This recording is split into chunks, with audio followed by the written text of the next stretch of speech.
And it is trending in the direction that if Angel Reese wants to be an all-star, the coaches are going to have to put her on. She's not going to be a star. Angel Reese brings this negative attention on herself. The reason she is not taken seriously, the reason Angel Reese is treated like a joke, it's because she's constantly acting like a joke. Did you catch what just happened? This time it wasn't a coach losing it on the sideline or a referee missing a blatant call.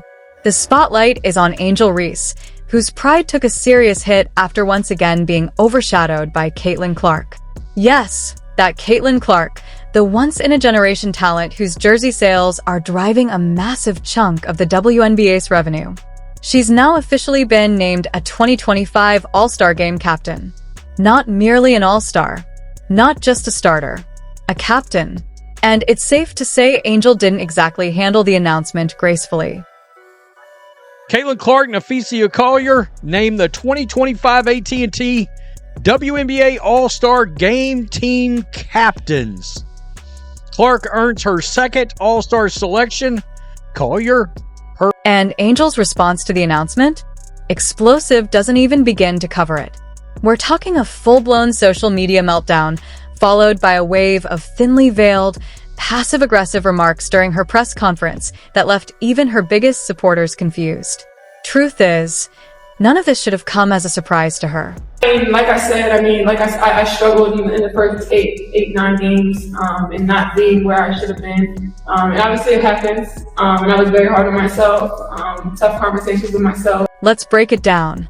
The 2025 WNBA All-Star Game captain spots go to the 2 players who earn the most fan votes. It's that straightforward. No politics. No behind-the-scenes maneuvering. No media bias. Just fans choosing who they want to watch. And who topped the entire league in voting? Caitlin Clark, by a landslide, pulling in a staggering 1.3 million votes. Get back to the topic. All-Star voting. Caitlin Clark received 1.3 million All-Star votes this year. It topped 30 vote getters in 2023, combined for 1.17 million. By the way, Fee Collier had more than 1.17 million as well. She had more than 1.17 million votes. So, shout out all the fans who voted for Fee Collier. Shout out all the fans. And yeah, it's a big day. It is a big day, and big day for basketball.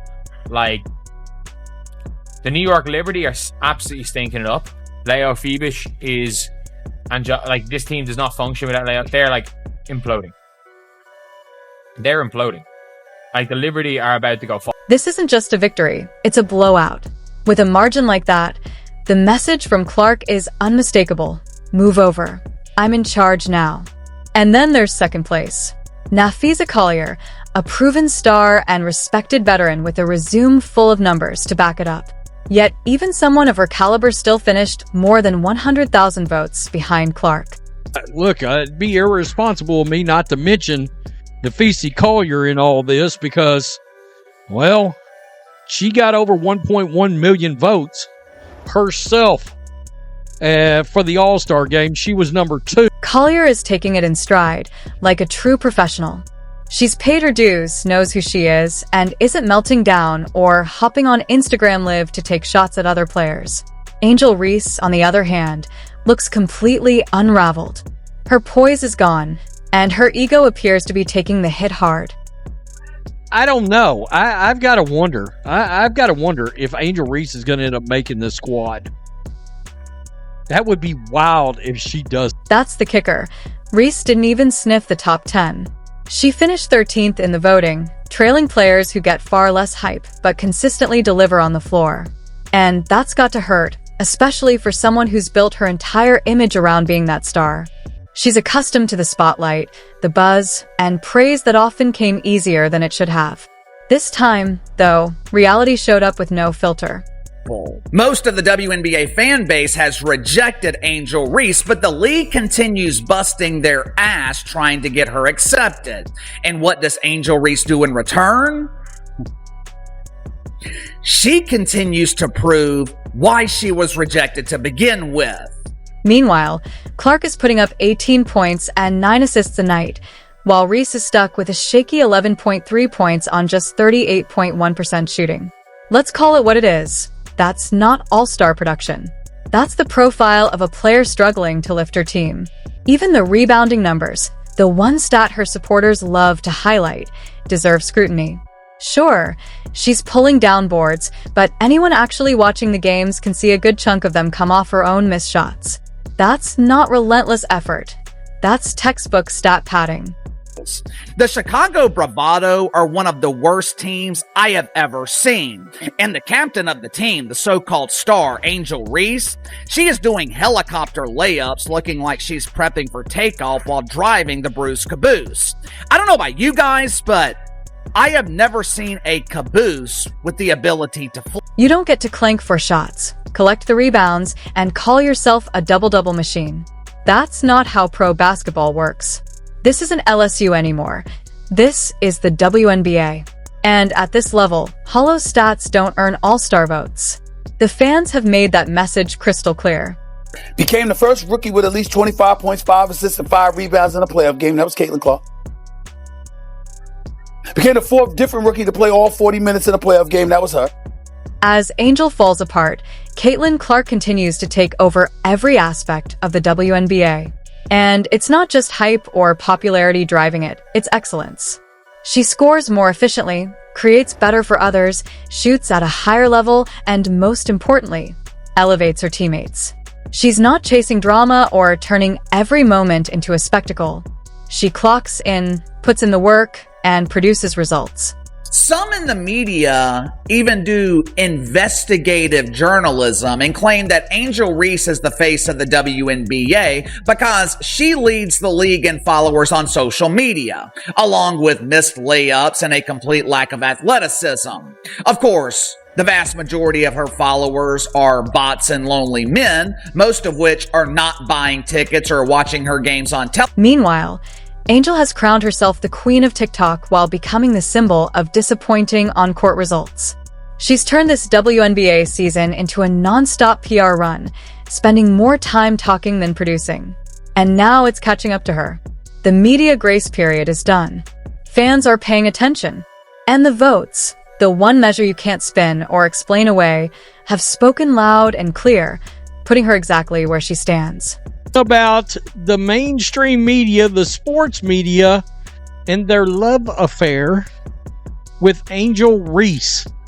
Now, we know the media jumped through hoops, gymnastics, mental gymnastics. I mean, however you try to put it, they tried to raise up Angel Reese last year as being, of course, she's running neck and neck with Caitlin Clark for the Rookie of the Year. You'd think a moment like this would lead to some self-evaluation, more time in the gym, a dose of humility, maybe a reset.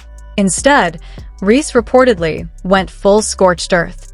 Word around the league is that she confronted coaches, upset that they weren't doing more to push her brand. One teammate allegedly overheard her saying, "This is supposed to be my league." And don't be surprised if the social media staff had to step in before she fired off a post that could have ended everything overnight. Let's be clear, this league has stars, but Caitlin Clark is the star above all stars. She's operating on a different plane entirely. There isn't another player who comes close to matching her pull, her impact, or her reach. That said, no one is claiming Reese can't be good. She has physical tools. She has upside. But potential doesn't earn you all-star votes. Production does. Even her loudest defenders are starting to back away. The same people who once pushed the Rookie of the Year narrative are now admitting she never truly belonged in that discussion. Meanwhile, Caitlin Clark just keeps doing what she's always done, breaking records and widening the gap. Is the star of stars. She is on a level all by herself. There's not a player in the league that's capable of reaching a tenth of her draw. And let's not forget how aggressively the media tried to force Reese into Clark's lane last year. Remember that stretch? Every headline framed it as a dead-even race, a rivalry being born. But it was never real. It was all illusion. Now there's no hiding it. The truth is obvious. Caitlin Clark isn't just ahead. She's operating on an entirely different level. The media tried to put Angel Reese amongst the best players again. And then she promptly went out and stunk it up. All right, and stunk it up. Now, she's had a couple of good games as of late, but every time she has a good game, she has a horrific game. And her field goal percentage is down this year.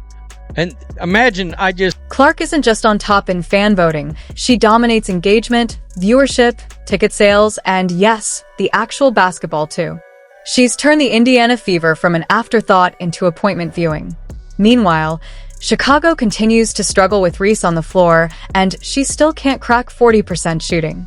The side-by-side comparison couldn't be more brutal, even if you tried to script it that way. The game, sold out arenas. I know I'll go down in history. I'll look back in 20 years and be like, yeah, the reason why we watching women's basketball is not just because of one person. It's because of me too, and I want y'all to realize that. According to Barbie, she is the reason people are watching the WNBA. She is the reason that people are paying $16 to watch the Chicago Bravado play the Phoenix Masculines later today. What a matchup. The Bravado versus the Masculines.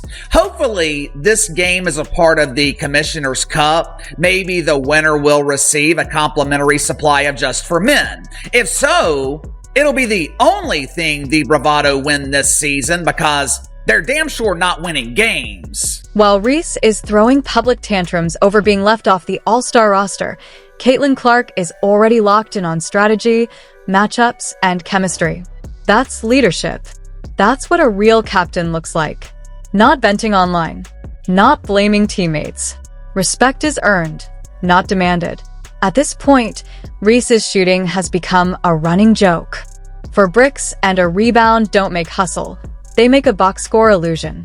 You don't get credit for prey-ups that need divine intervention just to fall.